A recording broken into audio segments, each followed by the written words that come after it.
So it became something that I always knew when I opened the Bible. I cannot reconcile it now, but I need to reconcile it if the Bible is to make sense to me.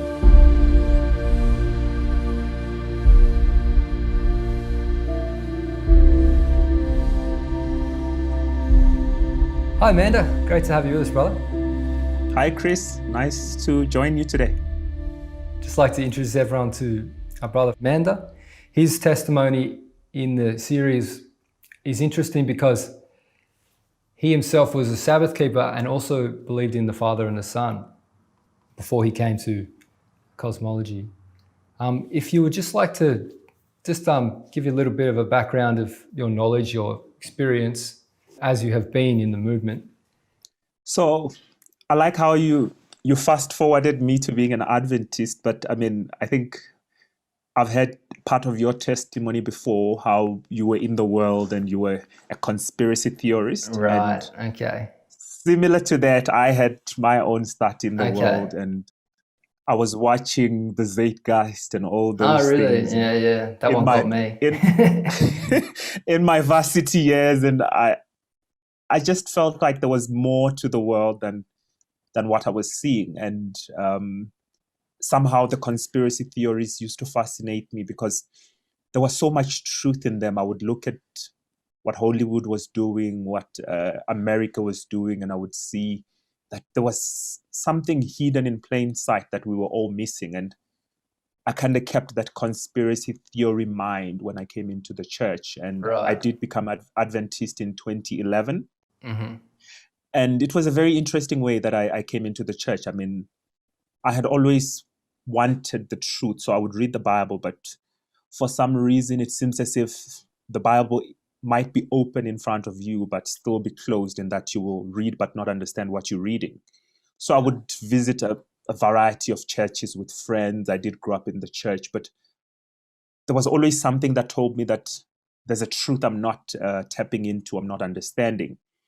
And I did go to some weird churches where they would say they knew Daniel and Revelation and would talk prophecy, but it was very doom and gloom. One of the preachers I was listening to in varsity was Paul Washer. I don't know if you've heard of Paul Washer. So he's an American preacher who talks about sin, but in a very Methodist kind of way, where you are condemned to die a hopeless sinner. Well, at least that's what I remember of him. And all of that left me, you're still looking for answers, that there's still something out there. So I would pack Revelation and Daniel and I would read the Gospels, but still living in the world. There was a time actually I was borderline atheist because I kind of felt like, well, yeah, education does push you to be atheist. I always say to my wife, the more educated you get, the more atheist you tend to be in your sentiments. The two go hand in hand. So yeah. I was a biotechnologist in practice, and being in that kind of faculty where genetics and evolution are kind of like the main themes made me somewhat atheist in my beliefs. Yeah. So that's the point of it, isn't it? It is. Yeah. It is. And I think you can trace all these things back to one source if you sit for long enough and you do long enough research. So I went to the story of how I became a Christian was quite fascinating because I had done my round in the world, been a sinner, done all the things that you do as a young man, not knowing Christ. And I had gotten tired of the world. So I had literally stopped everything. I had stopped drinking all by myself, stopped everything. And I had just sat still, kind of like waiting for the next move.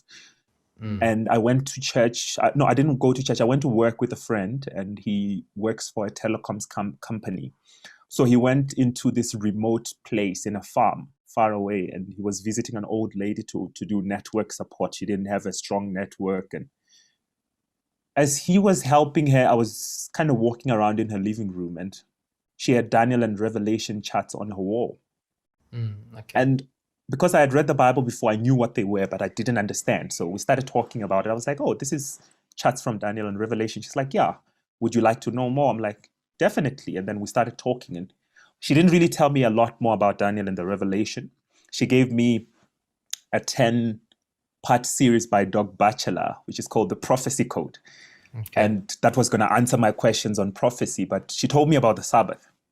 She's like, have you heard of the Sabbath? I'm like, the Sabbath? What's the Sabbath? Isn't it Sunday? She's like, no, the Sabbath is actually Saturday. She actually opened the dictionary and she showed me. And that's all the proof I needed about the Sabbath. And I came back and I watched the prophecy code and she told me about the church. So I went and I found a Seventh-day Adventist church and I went all by myself. And I kind of just never left. The singing and the kind of preaching was really unique to anything I had experienced in the world before. So I stayed. And as I was in the church, I became quite interested and quite active. So I think by the time I got baptized, I was already a deacon. Yeah, I was quite active, really willing to serve the Lord, but there was always something missing, right? So even when I went through baptismal class, the Godhead truth was something that was already beginning to bother me because the Bible didn't have anything about the Trinity. It was a concept that only existed in Adventism. And I met a guy in the baptismal class who began also to fill me with those ideas.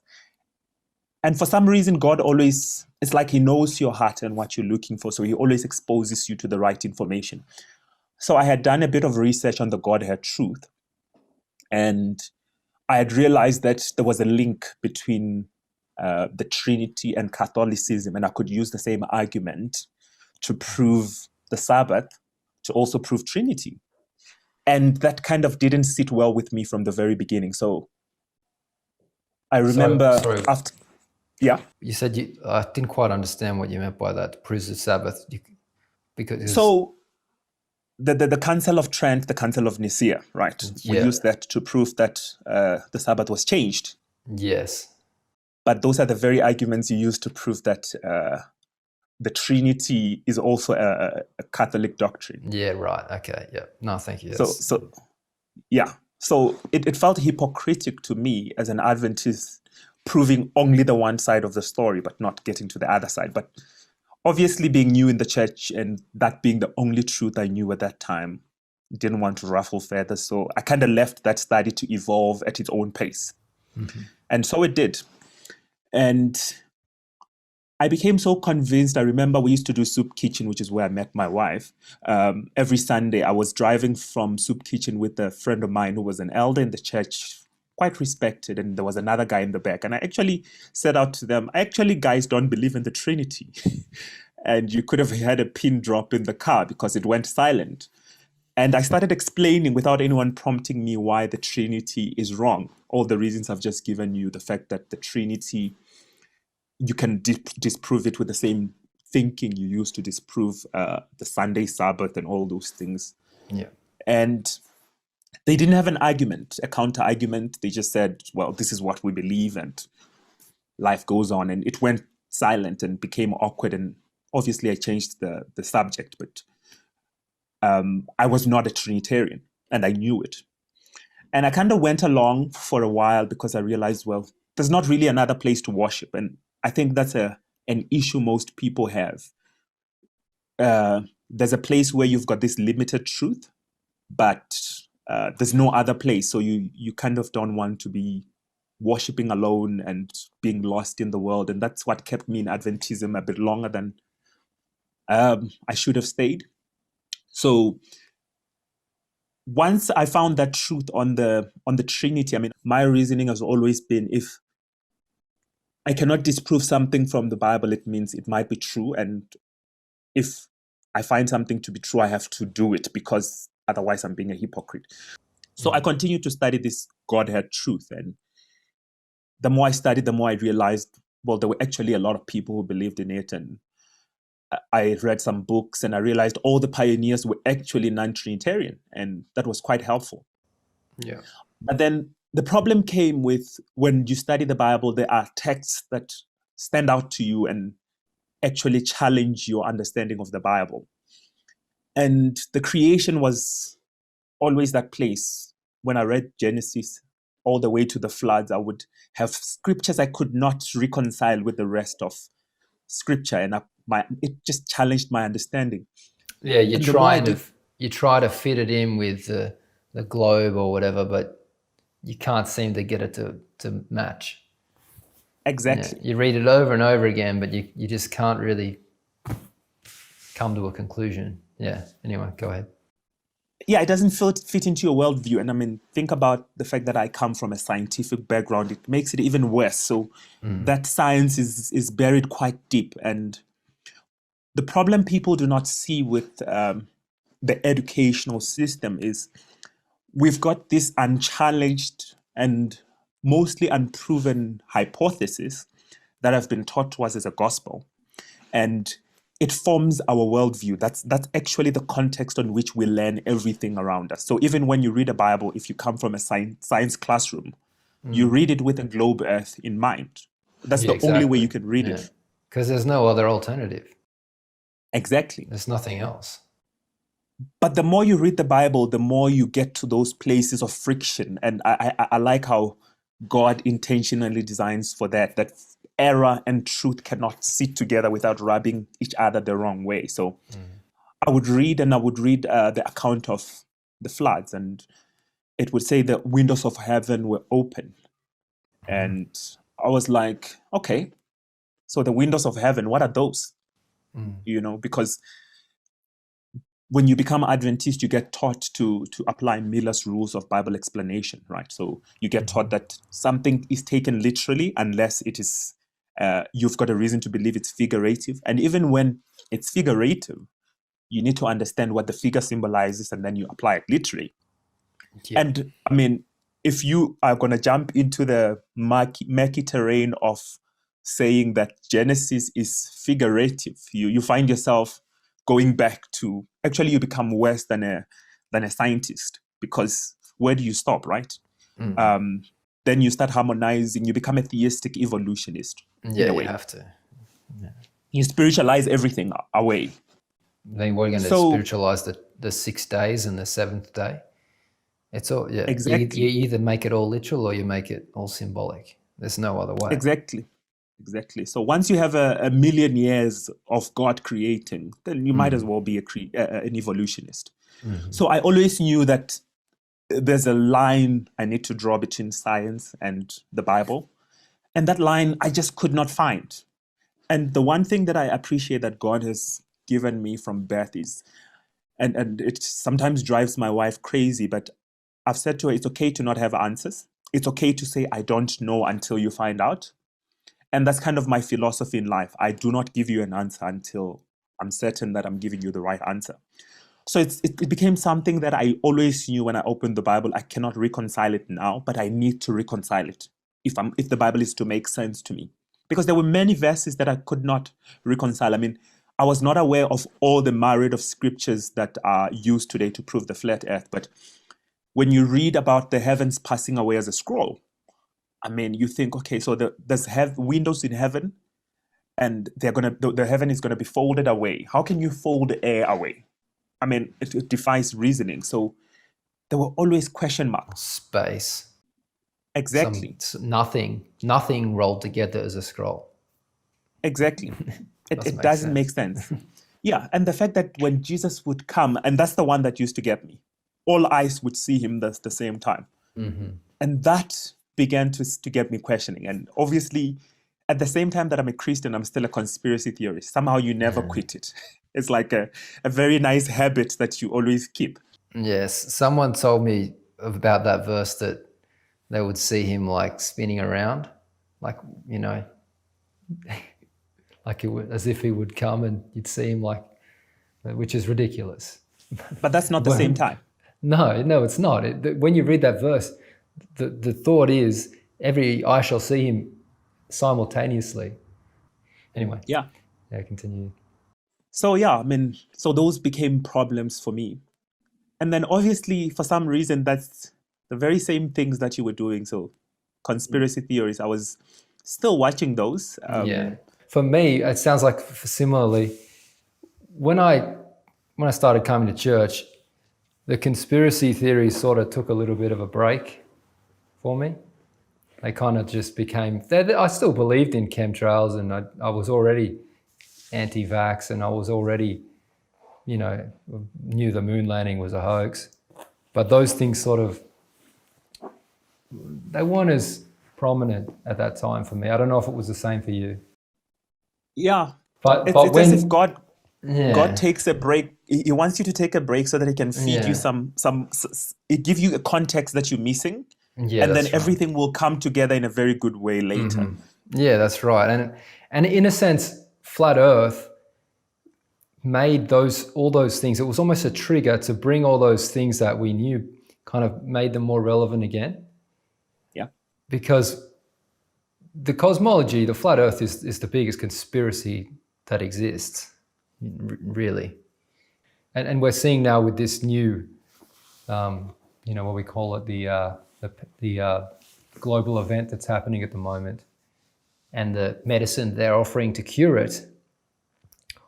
All of that, to be able to stand against all of that, you need to be conspiracy minded.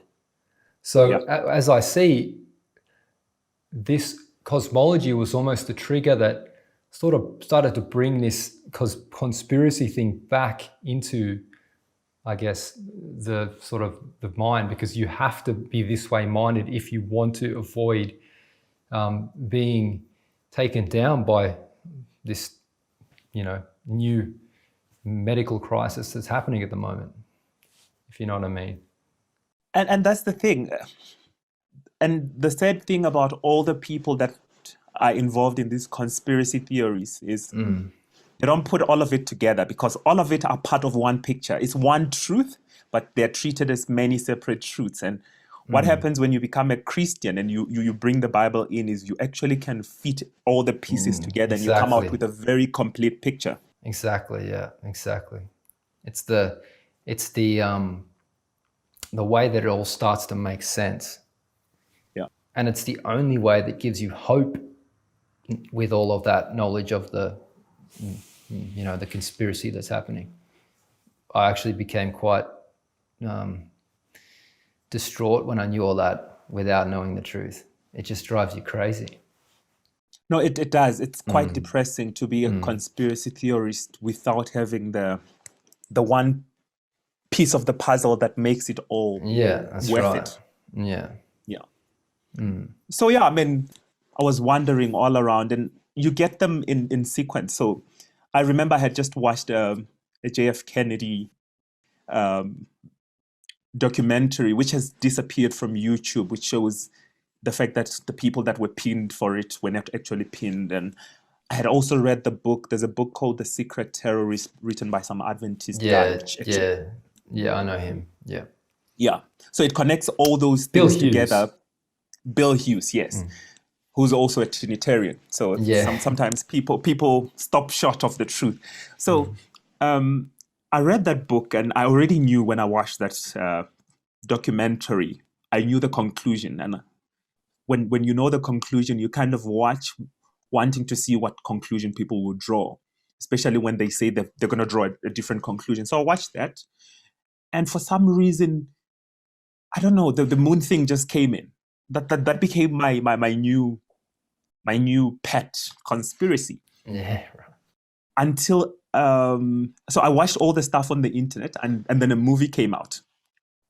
And for some reason, I knew that America's or Hollywood style is, if it's true, they're going to make a movie about it, and it's going to be either mocking the conspiracy, or it's going to be reverse psychology, right? Like The Matrix is reverse psychology.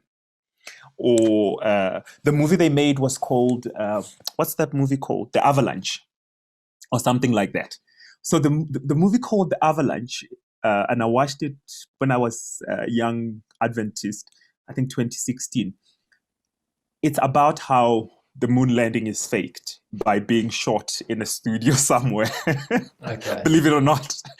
And I was like, hang on, this is actually the truth. I said to my wife, we're actually watching reality made into a movie. Was that a Hollywood movie? It is a Hollywood movie. And I know why they do it. They do it so that when we speak out and we say, well, this guy's fake the moon, they're like, yeah, you're taking movies too seriously, right? Yeah, exactly. Yeah, that's right. So when I watched that, it became a really, really big problem for me. And then for some reason, the link to the Bible was made. because I was like, well, if we didn't go to the moon, then we've got a serious problem. It means we have never proven that this Earth is a globe, which means all of science is left with a big question mark. Mm-hmm. And then when I brought that into the Bible, it really made sense. And that's when I kind of started researching these things. I mean, the research is always continuous, and it's not like you sit at a library all day. It's always thoughts that come at different times. I remember one time I was at a train, and I went into the Bible and I opened the King James with the concordance, and I clicked on the word for what is it called? The firmament. Yeah. And then I went and I Googled the word Rakia. rakia. And then I saw the pictures of what the Jewish people used to believe the rakia was, and how for them the earth was shaped. And it blew my mind. I was like, hang on, something is really wrong here. The people that wrote the Bible for us actually believed in a different shape of the earth to what we believe today.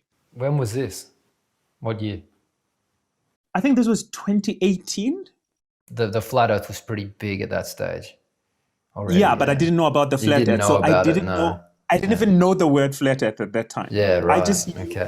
I just knew the word rakia meant a physical barrier. I knew that they believed that there was water above the firmament. I knew all those things, and I kept searching, right? And obviously, I ended up coming across the flat earth, and then I would go on YouTube and I would watch all those guys. And the sad thing that YouTube does is it will filter you for the less serious people first. Oh, they put the shills on top. They've got all these supposed flat earthers that they're on top. Yeah. So you watch all that and it's missing and it's all hidden. Mm-hmm. But then I went and I started doing my research, and obviously you're going to do keywords like flat earth and Adventism, and then you're going to hit a very painful wall of Ellen White rebuking this guy and refusing to give him an audience. And you will even reach a place where you will see how it's cropped up in the past in Adventism and it's been debunked. But then the one thing that I took away from that whole experience, so there was even a time, I think is it Ministry Magazine or whichever mainstream Adventist magazine, where they actually cite it. So they answer the question on the flat earth and they cite Ellen White's experience with, I don't remember the gentleman's name, who was also Adventist. And then they say that argument was settled long ago. So there's no need to actually talk about it. So they don't look at the biblical perspective, or they just take Ellen White and say, this is how she answered him. Mm-hmm. And if you look carefully, you will see that if you consider all the testimonies together, she doesn't actually say that he's lying. She actually says God has not given her light on the subject, right? Yeah, that's right. So the Bible has those verses. So once you've started studying the flat earth, you realize there's all these verses that are saying things that are directly contrary to the worldview you hold. The sun is the one that's moving in all the verses. It stops. It stands still. The world is fixed. It cannot be moved. Right. That's when you started to really study the perspective of the Bible. Mm-hmm. And then you are left with this big question mark to say, but okay, Ellen White doesn't agree with me. And I was really, really grateful for the study that was done by Tom, because then it reconciles that and it gets the monkey, the proverbial monkey off your shoulder to say, that's sorted. You don't have to worry about it. Yeah, that's how it was for us too. Before we saw that statement where she said she didn't know, we were in a bit of a real rock and a hard place. Didn't know where to go with it. Yeah, because you don't want to disagree with the prophet. No, but you can't, at the same time, you can't dismiss the mountain of biblical evidence. Yeah. So that was the key. I fell back on the statement where she says God has more light to reveal to his people. But then she said also, the light that God will reveal will not be contrary to the light that has already been revealed. So I kind of waited knowing that in good time, God would reveal something. So I kind of just relaxed. I was like, it's fine. I do not know right now. I will know when the time is right. And I waited. But by the time I got to know about you guys, I had already actually reached a conclusion, and I actually needed just to know that there are other people in Adventism who've reached the same conclusion. And that for me was the biggest win when I encountered earthen vessels. But I had studied the whole thing. I'd actually given Bible studies on it to close friends and family, because you always want to do it in safe circles, right? Yeah, but you should be able to share it with believers. People that profess to believe the Bible, Yeah. they should actually have a look at what the Bible has to say. Now those people I challenge. Yeah. Those people I challenge, yeah. When God himself says to Job, "Where were you when I laid the foundations of the earth?" You can't turn around and say that the earth doesn't have any foundations. Yeah. When the Bible says the earth is stable, that it should not be moved, and that the sun moves, they should answer that, but they can't. They never try and answer the Bible because they know they can't. They just come at you with science. I did a study for my father-in-law when we visited him. So he's Adventist, still in the church, and whenever we visit them, I preach, and they're happy to listen to what I have to say. So I did a study for them, and I titled it, "Who's Lying?" Right? And we looked at all those verses, and we were contrasting each one of them with what science says. And I wanted them to choose to say whether science is telling the truth or the Bible is lying. And I kind of left it with them to say, who's lying? You decide, But for me, it's clear. Both require faith, and believing the Bible requires less faith than is required for you to believe the globe earth. Because when you put it all together, and that's what I said to them, when you put it all together, it takes you to evolution. And that's what many people do not see. Many people think that they can have the globe earth without evolution, but that's actually not a fact. When you trace it to its source, the very same people that gave you the globe earth are the very same people that gave you the Big Bang. And the Big Bang is like the father of evolution, right? So when you put the two together, by believing in a globe earth, you are an evolutionist. You have to embrace your position and stick to it. And once you're an evolutionist, you cannot say you believe in the Bible. You have to dispel the Bible, because the Bible becomes an old lady's tale. They gave it to the world in a different order, but I surmise that they had it all planned before the debut of the heliocentric model in 1541 with Copernicus. I think so. Because they all work together as an organic whole. Like you have the Big Bang, and the explosion from the Big Bang set all the particles in motion that gravity collected, and then the sun's gravity caught the earth, and then the earth's gravity caught the moon, and that was all exploding out of the Big Bang. And then life slowly evolved on earth. They're all one belief. You can't believe one section without the rest. You can't. And then today it's all moving around because of that motion that was triggered at the Big Bang. Big Bang, yeah. So it's really just, you have to cut it all off, or you have to accept the whole lot if you want to be intellectually honest. Exactly. Yeah. Anyway. Exactly. So that's what I threw to them to say, so if you're going to have the science view, take the science view. And again, ask yourself some obvious questions about the moon landing, because without the moon landing, you've got absolutely no proof apart from what the science textbook tells you, that the earth is actually the shape that it is. So are you going to take that one account? And let's consider some of its obvious question marks, if we can put it that way.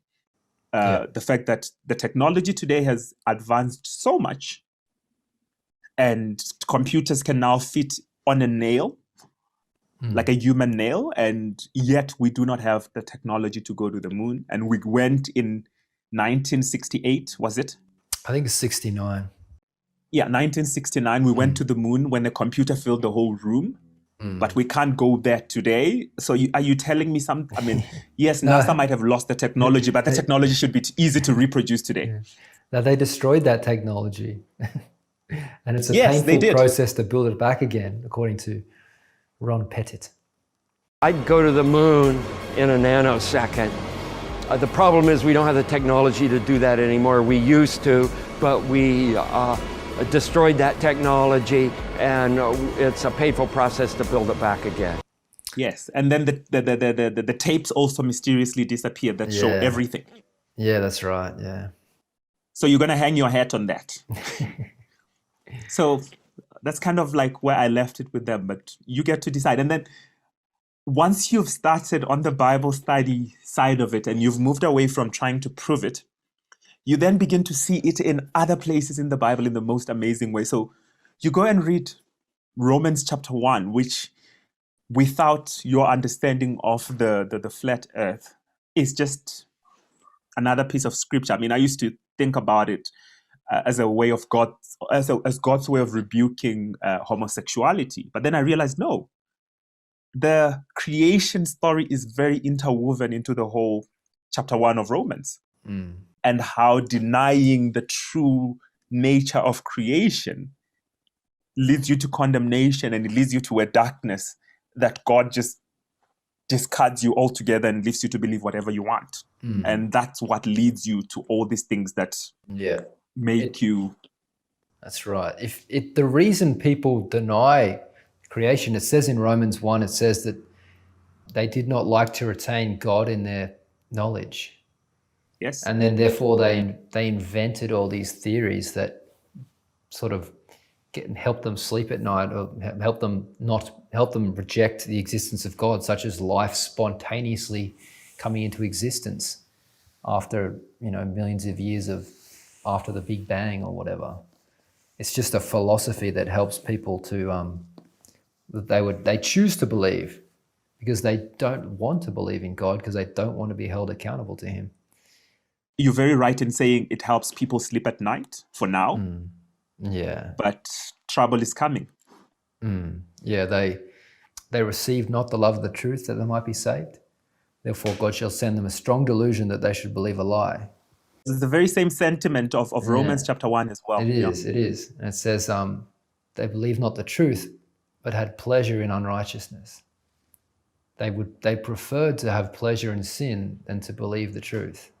That's why all these philosophies such as the evolutionary model appeal, because they give license to living like an animal, since that is all that you are. Yeah.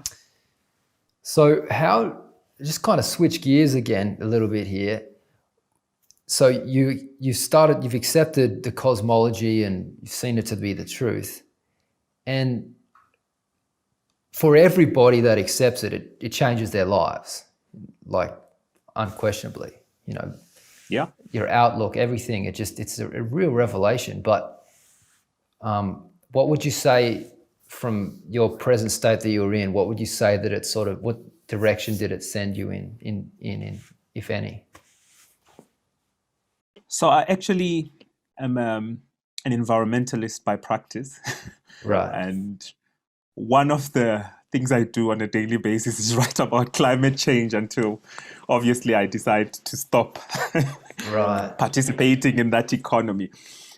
Everything makes sense right now. Everything fits together. I think the cosmology truth has given me the last piece of the puzzle. And obviously the color is still being filled into all the pieces, but I think everything makes so much sense right now. So when I see the Pope talking about the earth, and there's this thing that has been started, they're having prayer for the regeneration of the earth. I forgot what it's called. It's something that's happening now often. For the Vatican's organizing it all. Yeah. Yeah. I saw them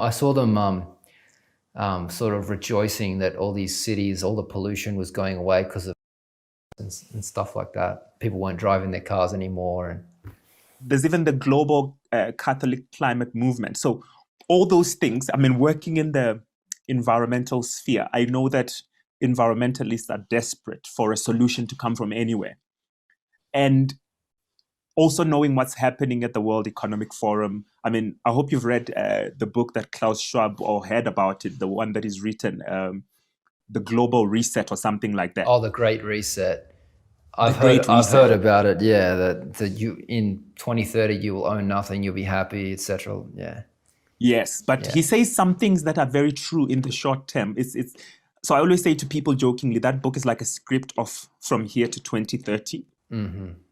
But what he doesn't tell you is the other thing that you see when you're a climate change person who knows God is you can easily see how religion is going to extend a hand, and scientists will happily take help from everyone and anyone, because for them, this agenda is so great that it needs all hands on deck, right? Right. So what's going to happen is there's going to be a coming together of this movement. So the political, the business, and the Science. religious. And Exactly. science. Exactly. Yes. And then the Pope is going to say the earth needs a rest. We saw during the lockdown that the environment could actually recover. So we're going to have Sunday as this day. And what do you think scientists are going to say? Well, religion is doing what everyone is failing to do. So let's get behind religion. Let's encourage this. Let's actually do it. It's for the greater good. Yeah. And then we start on that slippery slope. Before you know it, Sunday is enforced the same way that lockdown is being enforced. Right. And that's it. And so it and makes sense. they've got the same heretics as well. You Yeah. know, they've got the same ones that don't believe in the religious doctrines, that don't believe in the medical doctrines and the scientific doctrines. You've got a perfect pilot in the current lockdowns for enforcing something because it's science. Science is telling us that the climate is changing. Yeah. And we need to do something quickly, and we need everyone's support. And you know what the business world is going to bring? They're going to bring the technology. And you know what the government is going to do is they're going to restrict you, because we're doing it for the environment. So you're not allowed to do certain things on Sunday, because Sunday is a day for the earth to recover. So you're not allowed to go about your economic activity. Yeah, right. And the book is actually quite telling. I mean, he says some damning things. He says there's going to be, so he talks about all the resets that are going to happen within this great reset. And he talks about the security reset, where you are losing more and more of your freedoms in order for everyone else to be secure.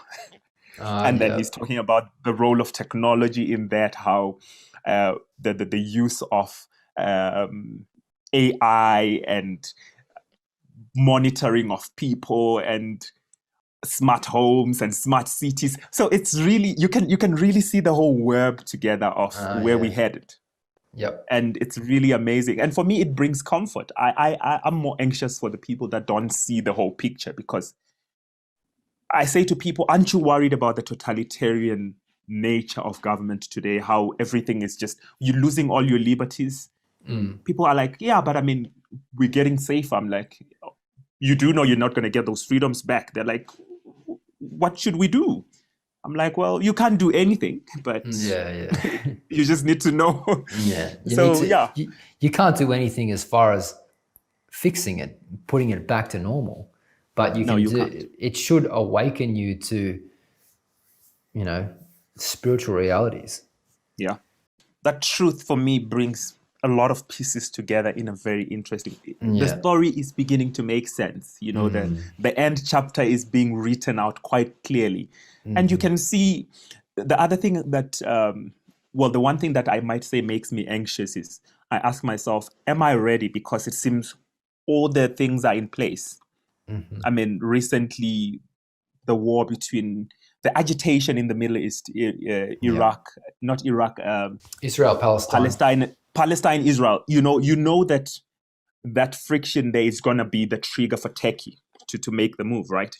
So that's Daniel 11:45 waiting to happen. And then you look at science, and you look at politics, and you look at business. You can see that everyone is ready to play their part. Yeah, that's right. And it's almost as if you can hear God saying, hold a bit longer because my people are not ready. And I think that's exactly what's holding everything together, is we are still not ready. We are still feeling like we are self-sufficient. We think the truths we know are the passport to get us into heaven without the application of those truths. But God wants us to realize our utter dependence and our utter helplessness and utter lack of sanctification, so that we can fully depend on Jesus. And that's, I think, the thing that's holding the whole thing back. Because it says, I think there's a verse that says that the whole creation groaneth. It's waiting for the manifestation of Christ in us, something like that. So as soon Yeah. as Christ is manifested in his people, you know what's going to happen. Yep, that's right. The one other thing is the other conspiracy that is quite important, which Ellen White also talks about, and she doesn't get too much into it, but she alludes to the importance of this Jesuit movement and the role it would play. Yeah. And when we were actually studying with Ronnie the other day, it actually became so obvious to us that the role that this whole thing plays, right? So The Jesuit order. the Jesuit order, yeah. Ah, We were reading about how Daniel had seen into the future and he'd seen God's church plunged into darkness, and that was the Dark Ages. And obviously, people think that that was the worst time for the church. right. But then Satan realized that he needed a change in strategy. He needed a better PR in order for people to accept him, because the Dark Ages were gruesome. I mean, Yeah. people being killed, sawn in half. It was really, it was really written in his handwriting, and he didn't like that. Okay. Yeah. So when the deadly wound was inflicted, he came out with the best plan. And I said to Ronnie, it's really scary how well laid the plan is, because not only did the system infiltrate the education system of the world and make education a global thing, it infiltrated all the churches, it infiltrated all the countries. So politics is all infiltrated. Yeah. And it means that you are fighting against an enemy at all levels. So people are not going to hear this message, because people are pre-programmed in every corner, in every setting, to not accept the truth, because Satan has found a way to really package it in a way that appeals to people. Education appeals to people, religion appeals to people, politics appeals to people in different ways. Yeah, And the partisan sort of way, you've got to stand up for your thing, whether it's Marxism, conservatism, science, whatever it is. The truth is hostile to all of those things. Exactly. And at the top, like Albert Pike says, at the top, all these people know what they're doing. Yeah. So you go high enough, someone will know that we actually are serving a different master. I mean, and that's why the whole Freemasonry thing is in every setting, whether it's education, it's religion, all the Freemasons, you go high enough, you will find them in all these things. So it makes, and that's when I felt helpless, because I said to Ronnie, we have a thankless task here. We have a very, very tall order of trying to warn a world for which the lies are so entrenched that they're not going to hear us. And that's what is going to need the pouring out of the latter rain, because it's going to take heavenly strength to shake people out of that slumber. Yeah, because they're under a spell. It is. It is a very strong. It's a spell. It's not. People don't think that stuff is real. Yeah. But there's never been more sorcery in the world than now. Yeah. Yeah. And then you're also competing with media, which is like every day just solidifying. That's right. Yeah. That kind of thinking. And what the media is doing is like Satan is already going ahead of us to tell people that we're coming, and he's mocking us before them, so that when we come, it looks like we're the false prophets. Whether you're going to tell people that Hollywood is all a farce and it's teaching you the reverse gospel, people will be like, you're taking your movies a bit too seriously. Yeah. So it's ingenious. It's really, it's really ingenious. It's really, really ingenious, and it's going to take divine strength to pull people away from that kind of thinking. That's right. Yeah. Yeah. So it does. It takes God to shine a ray of light into your mind. Yeah. Yeah. And it all combines. Can you see how everything comes together at the end? It all comes together. Yeah, like that's why, I'm going to bring it back to it. That's why cosmology is such a perfect part of it, because it's evident that you can come to cosmology just without the Bible. Many people do, because it's just, there's no evidence whatsoever for us flying around. It's spinning at 1,000 miles an hour at the equator. There's no evidence whatsoever. So you can come to these truths. They're self-evident, you know. Yeah. So, and obviously, once you do, you've naturally led to the Bible, and then once you're there, you're led to the creation. You're led to the Sabbath. You're led to literally translating the Bible, which is the Bible's the only true detector of error. So it can just immediately, you know, shake all that rubbish that you've learned your entire life out of your mind. It's amazing. It's a real key for all of this spell that's been over the world, and God has kept it until now, until the spell has really like reached its, you know, apex, and God has just provided a key that can just knock it out really quickly. You know, Yeah. I think that's the why reason. Yeah.